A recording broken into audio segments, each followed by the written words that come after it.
Hey, welcome back. Gary Brown Forging On. This is an update to my knee replacement. I'm coming up on my 12 weeks for my knee replacement. I just went back to the doctor this beginning of this week, which was really the 11th week. It's supposed to be a 12-week checkup, but it was more the 11th week time they scheduled it. Yeah, he said everything looks good. Therapy cut me loose about the 7-week mark, but the last few weeks I was actually only on one visit to the physical therapist a week. I went from three days a week for several weeks, then went to 2 days a week for a couple of weeks, and then one day a week for a couple of weeks. And then they told me, they couldn't give me anything more than I'm already doing, so they've given me everything to do. It's just a matter of me doing the exercises at home, and so I try to do those. I'm not getting them every day, which I should be, but I'm letting excuses get in my way.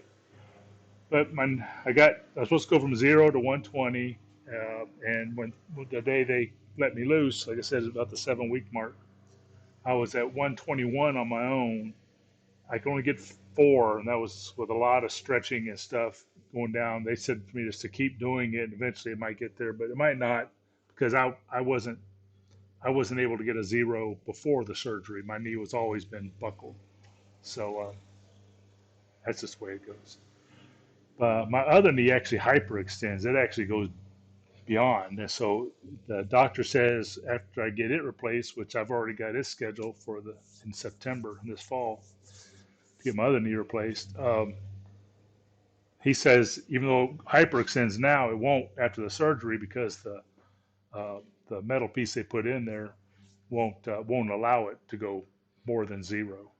So it might make it easier though since my tendons and muscles are already stretched out like that. But we'll have to see. So I go get that done, and I don't know if I'll video a whole series. If there's something y'all want, let me know. I'll put it down below. If you want to know the exercises I do, that's fine. I could tell you, but it may vary a little because the exercises that the physical therapist give me is based off of the instructions given to him by the orthopedic surgeon. So every orthopedic may do it a little differently. Just like I had a tape on my incision on my knee, a big long tape that I could take a shower and stuff. I couldn't get in the bathtub and submerge it, but I could take a shower and stuff. He told me just 2 days and take it off. And he even told me, he said most orthopedics want you to keep it on a week, but he didn't believe in keeping it on a week.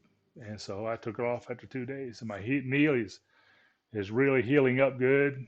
If I can get a picture, I'll try to post it in here. I may not be able to. I'll try to take a picture of my knee and post it. But I'm out in the shop. I'm back forging again. I'm back to work. I was supposed to have off 12 weeks according to the doctor, and I had all the approval from the FMLA from work and the General Leave Act to all go back actually next Monday. But the short-term disability insurance people, whatever that paid my paycheck while I'm off work, they told me at about 9 weeks, they said, yeah, our clinicians looked over your stuff and we're not going to pay you after the 8-week mark. So I'd already gone a week without being paid by anybody. So I didn't like that too much. But I got a hold of my doctor because I can't go back to work until he releases me. So he released me. I started that next Monday, and work was good enough to let me start back the week before, and I just put down a week of PTO time. I had plenty, so I just used that. So I didn't lose a paycheck anyway. And I still have plenty of PTO time for now build up more as I go before my next surgery. I got to use a week, and then the short-term disability kicks in and just keep paying. So this is the way our work works. You may have a different plan with your work. You may be out of work, retired, maybe using Medicare. I mean, it's all different. So just don't go by what I do. Uh, that's about it. I'm going to be back out in the shop. This channel that I'm posting these videos on, I just post them to help people because I looked at videos to help me, and I just wanted to help other people. But now I'm going to get back to my forging and welding and just any other projects I do on my shop. But probably one thing, I probably won't video it, but I got to clean this shop. I've brought more and more stuff here and just unloaded. Now it's just all in the way. So I got to have major cleaning time. So anyway, that's it. I hope you all have a blessed day, and we'll talk to you later.